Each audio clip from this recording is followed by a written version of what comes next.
It sounds like you have an upcoming trip planned and you have a 6-month-old. You would like some tips on how to travel on a plane with a 6-month-old.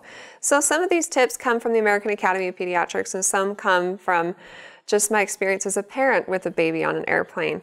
There's a few things you can do to help make it easier on yourself and easier for your baby. For example, plan ahead. Make sure that you're prepared for longer security times.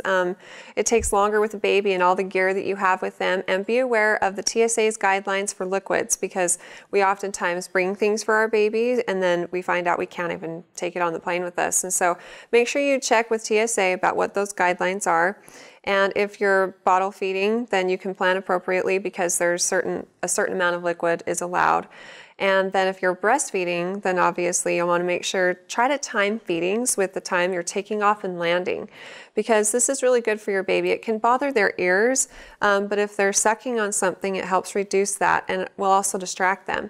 So try to time when you're taking off. If you can hold your baby off, then try to nurse your baby during that time, and that will help them feel a little more comfortable. Or if they're not wanting to eat, at least allow them to suck on a pacifier, and that will help keep them soothed and also reduce the amount of ear pain that they might have.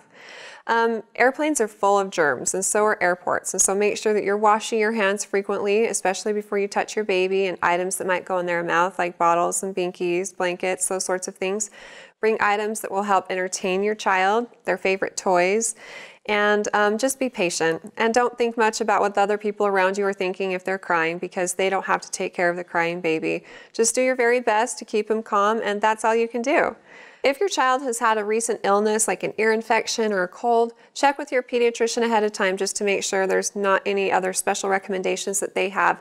Also, if your child has heart or lung problems, then the pediatrician would want to weigh in and give you some recommendations based on that. But if not, have so much fun on your trip. But if you have any other questions for me, feel free to ask them on our Facebook page at facebook.com/IntermountainMoms, and recommend us to your friends and family too.